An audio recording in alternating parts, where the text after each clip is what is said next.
सास कभी भी अपनी बेटी की तारीफ करते हुए नहीं थकती, चाहे वो झूठी ही क्यों ना हो, और बहुओं की बुराई करते हुए कभी नहीं थकती, चाहे वो सच्ची क्यों ना हो।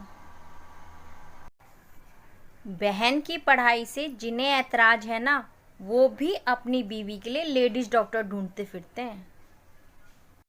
जब नई बहू घर में आती है तो सास उसको नौकरानी मानती है, फिर उसी बहू से उम्मीद करती है कि वो उसकी बेटी बनकर सेवा करे।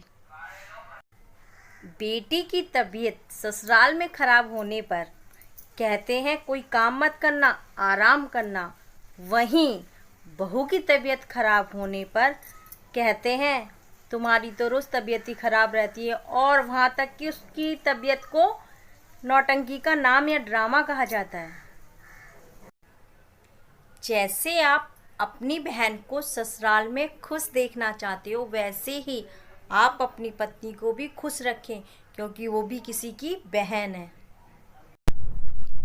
अगर मेरी सासू माँ मुझसे झगड़ा करेगी ना, तो मैं ये सोचकर चुप हो जाऊंगी कि ये तो मेरी जान की जन्नत है।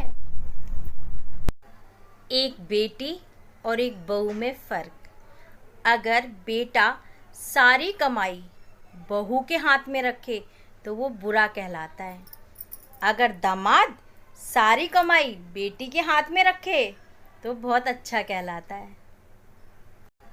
एक बेटी और एक बहू में फ़र्क। अगर बेटा सारी कमाई बहू के हाथ में रखे तो वो बुरा कहलाता है। अगर दामाद सारी कमाई बेटी के हाथ में रखे तो बहुत अच्छा कहलाता है। सास दो प्रकार की होती है, एक दामाद की सास, एक बहू की सास।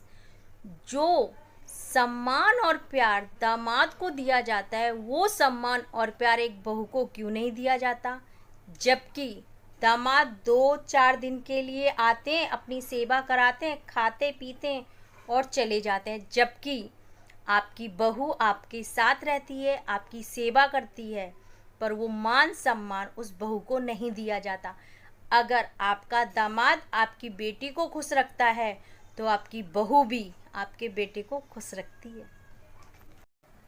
छोटी सी है ये ज़िंदगी, छोटी सी है ये ज़िंदगी, इसे हंसकर जिया करो, क्योंकि मरने के बाद केवल यादें आती हैं, वक्त नहीं। एक बात समझ नहीं आती, माँ तो सबकी अच्छी होती है, फिर सास इतनी खतरनाक क्यों होती है? एक सच कड़वा है पर सत्य है, गलती दोनों की होती है, बहू की भी और बेटी की भी। बेटी की छुप जाती है और बहुओं की छप जाती है। बहू सबको ऐसी चाहिए कि घर का सारा काम करे, और बेटी को ससुराल ऐसी चाहिए कि घर का कोई काम ना करना पड़े। पति को बस में करने के 3 उपाय। नंबर 1, उनसे कभी भी जवान ना लड़ाएं, उनको जवाब ना दें। नंबर 2, कभी भी वो काम ना करें जो आपके पति को पसंद ना हो। नंबर 3, अपने सास ससुर की हमेशा सेवा करें। ससुराल में एक बहू सबकी सुनती है, सास की अलग, ससुर की अलग, नंदों की अलग, पति की अलग। क्या घर में से इन सभी ने किसी ने एक ने ये पूछा कि वो किसको सुनाए? जब वो सबकी सुनेगी तो उसका भी तो मूड खराब होगा।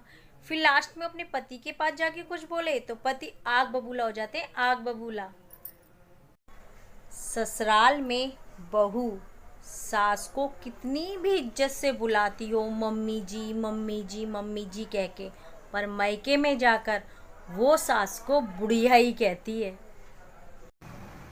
बेटियां कितनी प्यारी होती हैं, जब ये छोटी होती हैं तो ये बहुत शरारती होती हैं, और जब ये बड़ी हो जाती हैं तो ये बड़ी से बड़ी जिम्मेदारियां बहुत अच्छे से संभालती हैं।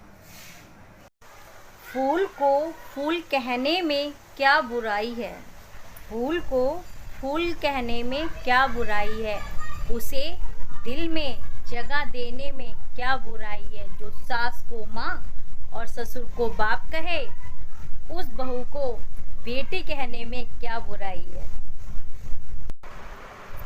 अगर कोई व्यक्ति आपसे बात नहीं कर रहा, आपको बात बात पे हर बार इग्नोर कर रहा है, तो ध्यान रखें, आप उसके पीछे ना कर पड़े। उससे बात करना छोड़ दें, उसे कॉल करना छोड़ दें, उसे मैसेज करना छोड़ दें, उससे भी बात करना बिल्कुल बंद कर दें। फिर देखो वो इंसान आपके पीछे आपसे बात करने के लिए कैसे कोशिश करता है। एक सास बहू से कितना भी उल्टा सीधा बोल ले, गाली दे दे, जो मर्जी बोल दे, पर पति पे कोई फर्क नहीं पड़ता। अगर बहू थोड़ी तेज आवाज में भी सास से बात कर दे, फिर पति को देखो कैसा आग बबूला हो जाता है। क्या बताऊं बहन, जब मैं बहू थी तो मुझे सास अच्छी नहीं मिली, जब मैं सास बनी तो मुझे बहू अच्छी नहीं मिली। कहते हैं कि बहू कभी बेटी नहीं बन सकती। मैं आपसे पूछ सकती हूँ, क्या सास कभी माँ बन सकती है? जब सास माँ बन जाएगी तो बहू भी बेटी बन जाएगी। अपनी सास से कभी भी झगड़ा मत करो, क्योंकि वो ही आपको अपने घर लेकर आई है, जिससे के कारण आपकी आपके पति से जोड़ी बनी हुई है। बहू अगर अपने मायके वालों से फोन पर 2-4 बातें कर ले तो सबको चुभती है, और अगर बेटी का फोन दिन में 3-4 बार आ जाए ना, सबको अच्छा लगता है। बहू कितनी भी अच्छी हो, उसमें हमेशा बुराइयां ही ढूंढी जाती हैं, और एक बेटी कितनी भी बुरी हो, उसमें हमेशा अच्छाइयां ढूंढी जाती हैं।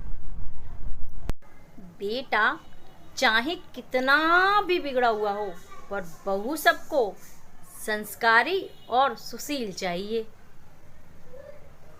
एक बार एक महिला से पूछा गया कि आप अपनी ससुराल की सारी समस्या अपने पति को क्यों नहीं बतलाती? महिला बोली, मलेरिया की समस्या मच्छर को क्या बतलानी। मायका, जहाँ हम जब तक रहते हैं उसकी हमें कीमत का पता नहीं होता। मायका, जहाँ पर हमें कभी भी अकेलेपन का एहसास या अकेलापन कभी महसूस नहीं होता, वो होता है मायका।